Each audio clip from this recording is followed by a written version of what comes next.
Hi friends, అందరు బాగున్నారా? ఈరోజు మీకు వెరైటీగా మన ఇంట్లో ఏ కూరగాయలు లేనప్పుడు మనం అప్పటికప్పుడు చేసుకునే కర్రీని మీకు చూపిస్తున్నాను అనమాట. ఇది ఫ్రై. ఇదేంటంటే ఉల్లిగడ్డతో చేస్తారనమాట, ఎల్లిపాయ కారం ఉల్లిగడ్డతోటి. అయితే మనం ఇప్పుడు నూనెలో పోపు గింజలు ఇంకా జీలకర్ర అవన్నీ వేసేసుకోవాలి, కొంచెం మినపప్పు కూడా వేసుకోవాలి. ఇవన్నీ వేసుకున్న తర్వాత వాటిని కొంచెం మంచిగా దోరగా, అంటే కొంచెం బ్రౌన్ కలర్లోకి, గోల్డెన్ బ్రౌన్ కలర్లోకి వచ్చేంత వరకు మంచిగా కాల్చుకున్న తర్వాత మనము చిన్న చిన్న కట్ చేసి పెట్టుకున్న ఉల్లిపాయలు మొత్తం ఈ నూనెలోకి వేసేసుకోవాలన్నమాట.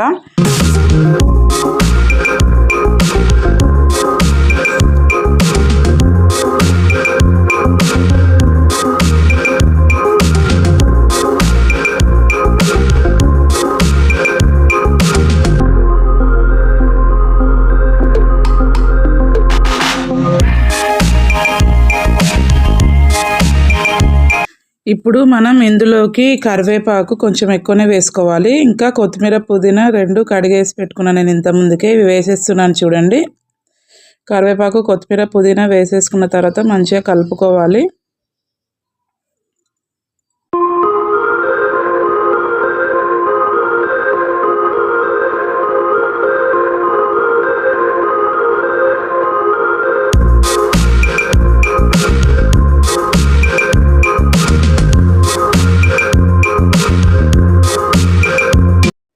ఉల్లిగడ్డలు అనేవి కొంచెం మెత్తబడిన తర్వాత ఇందులోకి మనం పసుపు వేసేసుకోవాలి. పసుపు వేసేసుకొని మంచిగా నీట్గా కలిపేసుకోవాలి.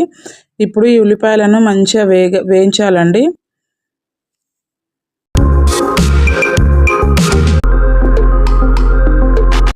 ఇప్పుడు నేను ఇందులోకి ఎల్లిపాయ కారం వేసుకోవడం కోసము పొట్టు తీయకుండా ఎల్లిపాయలు, మరి కారం ఇంకా ఉప్పు వేసేసుకొని నేను దంచేసుకుంటున్నాను.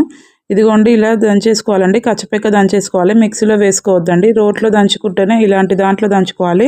రోల్ లేని వాళ్ళు ఇట్లా దంచుకుంటేనే కొంచెం టేస్టీగా ఉంటుందన్నమాట. ఎల్లిపాయ కారం ఇట్లా దంచుకుంటేనే బాగుంటుందండి. మిక్సీలో వేసుకుంటే టేస్ట్ మొత్తం చేంజ్ అయిపోతుంది. ఇప్పుడు ఆ కారం మొత్తం అందులో వేసేసుకొని కలుపుకుందాము.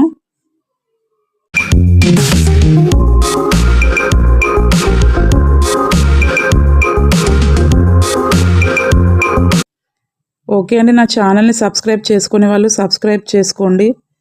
లైక్ కొట్టడం మర్చిపోకండి. ఇంకా షేర్ చేయండి. మీరు లైక్ కొట్టడం వల్ల వీడియో ఇంకొంతమందికి షేర్ అవుతుందన్నమాట. నేను కర్రీస్ ఎలా చేస్తున్నానో ఒకసారి కామెంట్ బాక్స్లో కామెంట్ చేయండి. నేను చేసే పద్ధతి మీకు నచ్చుతుందా లేదా ఒకసారి కామెంట్ చేయండి.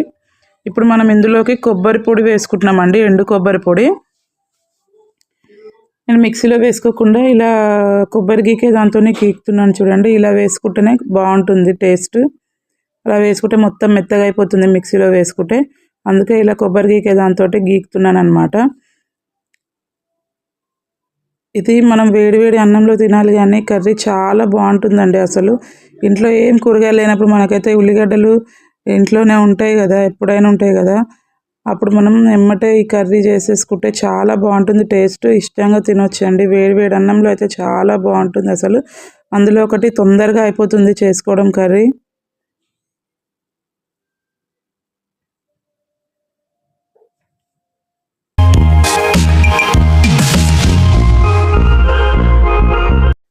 ఓకే అండి, ఇంకా లాస్ట్లో మనం కొత్తిమీర వేసేసుకొని స్టవ్ ఆఫ్ చేసేసుకోవాలండి.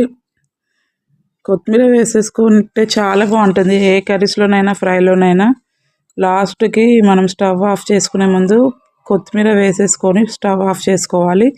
అప్పుడు చాలా టేస్టీగా ఉంటుందన్నమాట. ఇంతేనండి. ఓకే అండి, మరి ఉంటాను. బాయ్.